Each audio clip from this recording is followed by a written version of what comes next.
ఓం మహాగణాధిపతయే నమః. ఓం గురుభ్యో నమః. ఓం శ్రీమాత్రే నమః. పరమేశ్వర స్వరూపమైనటువంటి జ్యోతిష, వాస్తు మరియు ఇతర అనేకమైనటువంటి శాస్త్రములను మనకు అందించినటువంటి మహర్షులకి నమస్కారం. హయగ్రీవ హయగ్రీవ హయగ్రీవేతి యో వదేత్తస్య నిస్సరతే వాణి జహ్నుకన్యా ప్రవాహవత్. అరుణాం కరుణాతరంగితాక్షీం ధృతపాశాంకుశపుష్పబాణచాపాం అనిమాదిభిరావృతాం మయూకై అహమిత్యేవ విభావయే భవానీం. శ్రీమాత్రే నమః. ప్రేక్షకులకి ఆ లలితాంబిక అమ్మవారి యొక్క అనుగ్రహం పరిపూర్ణంగా కలగాలని మనస్ఫూర్తి కోరుకుంటూ మనం ఈరోజు చెప్పుకోబోయే టాపిక్ ఏమిటంటే, చాలామంది నన్ను అడుగుతున్న విషయం ఏంటంటే, ఈ క్రోధినామ సంవత్సరం రాబోతుంది కాబట్టి ఈ ఫలితాలు ఈ రకంగా ఉంటాయని చెప్పడం జరిగింది. అదే రకంగా మనకు కనిపిస్తుంది పరిస్థితి. ఇంకా ఇన్ ఫ్యూచర్లో ఏదైనా ఇబ్బందులు ఉంటాయా, ఉన్నట్లయితే దానికి మరి పరిహారం ఏం చేసుకోవాలి అని అడుగుతున్నారు. అప్పుడు నేను చూసినట్లయితే మనకి అక్టోబర్ 22వ తేదీ నుంచి ఒక 45 రోజులు కుజుడు వృశ్చికంలో మన కర్కాటక రాశిలో నీచపొంది ఉంటాడు. కానీ ఆ టైంలో ఒక నెల రోజుల తర్వాత వక్రిస్తాడు మళ్ళీ. సో 22వ తేదీ అక్టోబర్ నుంచి ఒక నెల రోజులు మాత్రం కొంచెం జాగ్రత్తగా ఉండవలసిన పరిస్థితి ఉంది. దానికి ఏ రాసుల వారు ఏ విషయాల పట్ల జాగ్రత్తగా ఉండాలి కుజుడు నీచ పొందుతున్నందుకు అనే విషయం ఇప్పుడు మనం తెలుసుకుందాం.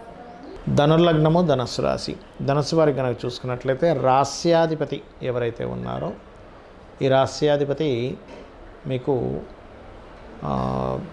షష్టమంలో ఉండి వక్రించినప్పటికీ ఈ పంచమాధిపతి నీచ పొందుతున్నాడు. పంచమ వ్యయాధిపతి నీచ పొందుతున్నాడు.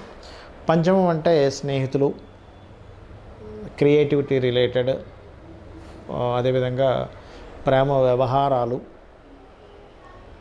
అలాగే రోగ నిరోధక శక్తిని పంచమ స్థానంలో చూస్తాం. ఆ అధిపతి అది కాకుండా 12వ అధిపతి అంటే ఇన్వెస్ట్మెంట్స్, మన విదేశాలకు వెళ్ళడం కానివ్వండి, ఏదైనా ఒక మదుపు పెట్టడం కానివ్వండి, ఈ యొక్క కారకుడి యొక్క నీచ స్థానంలో ఉన్నాడు ఇప్పుడు కుజుడు. కాబట్టి ఇన్వెస్ట్మెంట్స్ చేసే విషయంలో కానివ్వండి, లేదా గర్భం దాల్చినటువంటి స్త్రీలు కానివ్వండి, ఈ సమయంలో ఈ 6 నెలల పాటు కాస్త జాగ్రత్తగా ఉండాలి. అందులో ముఖ్యంగా అక్టోబర్ 22 నుంచి నవంబర్ 22 మధ్యలో మరింత జాగ్రత్తగా ఉండాలి. మరియు ఆ నవంబర్ తర్వాత నవంబర్, డిసెంబర్, జనవరి, ఫిబ్రవరి తర్వాత మార్చి, ఏప్రిల్ మాసాల్లో మళ్ళీ వస్తాడు కుజుడు నీచంలోకి. అప్పుడు కాస్త జాగ్రత్తగా ఉండాలి. అయితే ఇలా ఉన్నప్పుడు ఏమవుద్దంటే ఆల్ ఆఫ్ సడన్గా కొన్ని నిర్ణయాలు తీసుకుంటాం. మరి ఎటువంటి విషయాల్లో, మీ లైఫ్లో పర్సనల్ విషయాలు కానివ్వండి, మరియు మీరు ఏదైనా షేర్ మార్కెటింగ్ రిలేటెడ్ సంబంధించిన విషయాల్లో కూడా ఒక్కోసారి ఏమవుద్ది, అయ్యో డౌన్ అయిపోతుంది, లేకపోతే పైకి వెళ్తుంది అనుకొని గబగబా ఏదో నిర్ణయం తీసుకుంటే తీరొచ్చేది మళ్ళీ రివర్స్ అవుతుంది. అటువంటి తప్పుడు నిర్ణయాలు తీసుకునే ఛాన్సెస్ ఉంటుంది. బికాజ్ ఆఫ్ పంచమ స్థానం అనేది నిర్ణయాల స్థానం కూడా, తెలివితేటల స్థానం కూడా. కాబట్టి ఈ సమయంలో పర్టికులర్గా మీరు జాగ్రత్త వహించండి. శత్రువులు అంటే మిత్రులతో కలిసి ఏదైనా సరే ఒక వాహనం మీద వెళ్తున్నారు, లేకపోతే ట్రెక్కింగ్ చేస్తున్నారు, కొండలు ఎక్కడమనో లేకపోతే ఇంకేదైనా గుహల్లోకి వెళ్ళడమనో, ఇట్లాంటి విషయాల్లో కొంత జాగ్రత్తగా ఉండాలి. అయితే లక్కీ ఏంటంటే మీకు మీ లగ్నాధిపతి 6లో ఉంటూ వక్రించి 5లోకి వస్తున్నాడు. అంటే కుజుడి యొక్క రాశిని చాలా మట్టుకు అతను శుభపరుస్తున్నాడు. అలా శుభపరుస్తుండడం వల్ల ఆ క్షణానికి దైవం ఏదో ఒక సూచన ఇచ్చినట్టు, నువ్వు ఇటు కాదు ఇటు వెళ్ళు అని ఒక గైడ్ చేసినట్టుగా అనిపిస్తూ ఉంటుంది. ఇది ఒక లక్కీ చెప్పాలంటే మీకు. ఎందుకంటే లగ్నాధిపతి గురువు అవ్వడం ఒక లక్కీ, 6లో ఉండి వక్రించడం ఒక లక్కీ. అయితే మీరు కుజ శని గ్రహాల దగ్గర దీపారాధన చేయండి. ముఖ్యంగా అగ్రిమెంట్స్ రాసుకునేటప్పుడు కూడా శనివారం, మంగళవారం అవాయిడ్ చేయండి.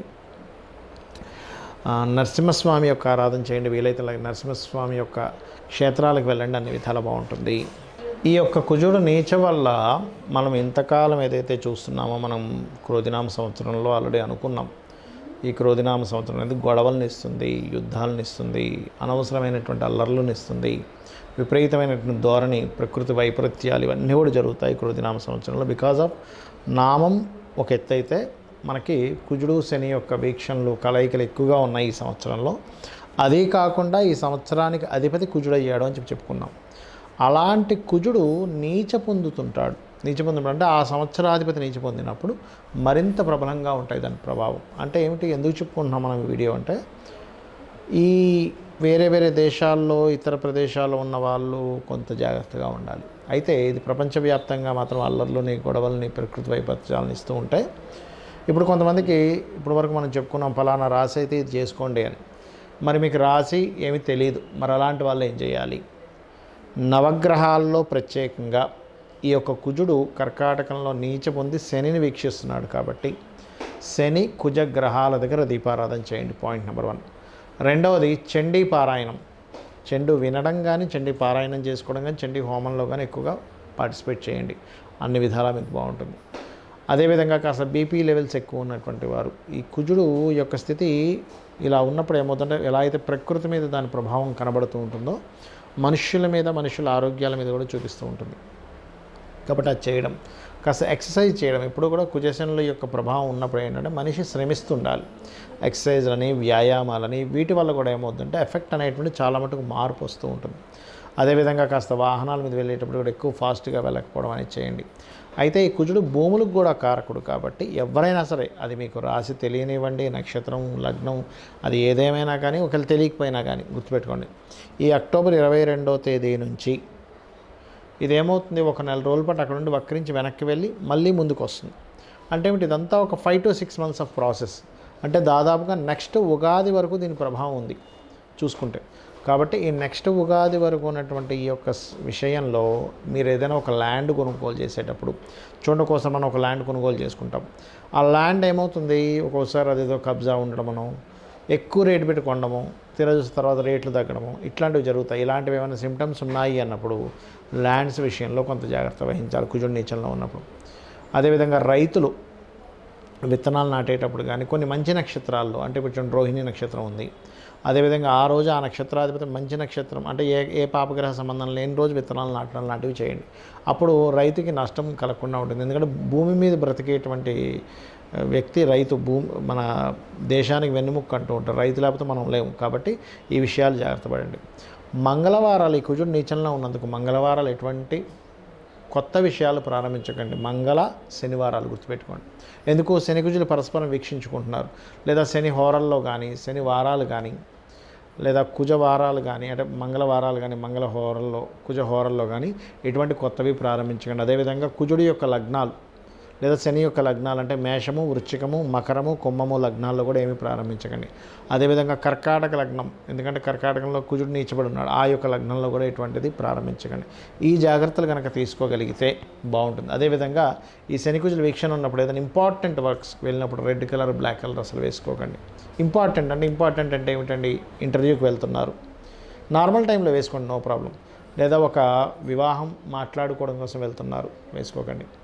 అదేవిధంగా ఒక కాంట్రాక్ట్ డీల్ సెట్ చేసుకోవడానికి వెళ్తున్నారు, అలాంటప్పుడు కూడా మీరు ఈ యొక్క శనికుజ సంబంధించిన రంగులు, అంటే ఏంటి, బ్లూ అండ్ బ్లాక్ కలర్స్ వేసుకోకండి. లేదా ఒక ఫ్యాక్టరీ నిర్మాణం కోసం ఒక ప్రారంభం చేస్తున్నారు, అలాంటి సమయంలో అంటే మీరు ఏదైతే మీ లైఫ్లో దిస్ ఈజ్ మోస్ట్ ఇంపార్టెంట్ అని అనుకునేటువంటి విషయాలు ఇవి చేయకండి. అదేవిధంగా మీకు దగ్గరలో గోశాలలు కనుక ఉన్నట్లయితే గోవులకి చక్కగా మీరు క్యారెట్లు, బెల్లము తినిపించండి, ముఖ్యంగా గుర్తుపెట్టుకోండి. అలాగే ఒక్కోసారి ఈ శనికుజుల వీక్షణలు ఉన్నప్పుడు ఏంటంటే మెయిన్గా ఇది ఎటువంటి ఫుడ్స్ తీసుకోవడం వల్ల కూడా దీని ప్రభావం పడుతుంది. అంటే బాగా మసాలా ఐటమ్స్ తీసుకోవడం కానీ, లేకపోతే స్టాక్ ఉన్నటువంటి ఐటమ్స్ తినకూడదు. ఎందుకంటే స్టాకు కారకుడు శని, మసాలా ఐటమ్స్ కుజుడు. ఇక్కడ ఏమవుతుందంటే ఈ శని కుజుల పరస్పర వీక్షణలు ఉన్నప్పుడు నీచబడి ఉన్నాడు కుజుడు, ఇక్కడ వక్రించుకుంటూ వెనక్కి వచ్చినటువంటి శని మీద దృష్టి ఉంది. అప్పుడు ఏమవుతుంది, నీచబడినటువంటి దృష్టి వక్రించిన వీటి మీద ఉన్నప్పుడు సర్వసాధారణంగా దీని ప్రభావం వల్ల, స్టాక్ ఉన్న ఐటమ్స్ వల్ల, మనం తిన్నటువంటి ఫుడ్ వల్ల మనకు ఆరోగ్య సమస్యలు వస్తుంటాయి, ఇబ్బంది వస్తుంటుంది. అంటే రాత్రి అప్పుడు పొద్దున్నే తినడము, లేకపోతే ఉదయం ఎప్పుడో వండింది రాత్రి తినడము, ఇవి చేయకండి దయచేసి. ఈ జాగ్రత్తలు వహించండి. గోవులకి క్యారెట్లు, బెల్లము తినిపించండి. కొంచెం మీరు మీ పశువుల్ని, కొంతమంది గొర్రెల్ని, లేకపోతే ఈ యొక్క పక్షుల్ని, కోళ్ళు ఫారాలు అవి నడుపుతూ ఉంటారు, కొంతమంది గుర్రాల పెంపకం చేస్తూ ఉంటారు. రకరకాల పెంపకాలు చేసేటువంటి వారు చాలా జాగ్రత్తగా ఉండాలి. ఎందుకంటే ఈ పశు సంబంధించినటువంటి సంపదలు కానీ ఇవన్నీ కూడా కొంత ఈ కుజుడు వీక్షణ వల్ల గోశాలల్లో గోవుల్ని మెయింటైన్ చేసేవారు చాలా జాగ్రత్తగా ఉండాలి ఈ సమయంలో. అంటే అవి ఏం తింటున్నాయి, అవి ఎటువంటి ఫుడ్ పెడుతున్నారు, ఎవరైనా వచ్చి ఈ సంబంధించిన విషయాలు మానిటరైజ్ చేయండి. మీరు ముఖ్యంగా ఏంటంటే అమ్మవారి లలితా సహస్రనామాలు ఉదయం సాయంత్రం చేస్తూ శివాభిషేకం చేసుకుంటే కూడా ఎటువంటి ఇబ్బందులు పడకుండా ఉంటారు. ఈ దేశంలో కదా, ఏ దేశంలో ఉన్నా, ఎక్కడ యుద్ధాలు జరుగుతున్నా, ఎక్కడ ఇలాంటి భయానకమైనటువంటి పరిస్థితులు వస్తున్నా సరే ఎటువంటి ఇబ్బంది కలగకుండా అమ్మవారు రక్షిస్తుంది. శ్రీమాత్రే నమః.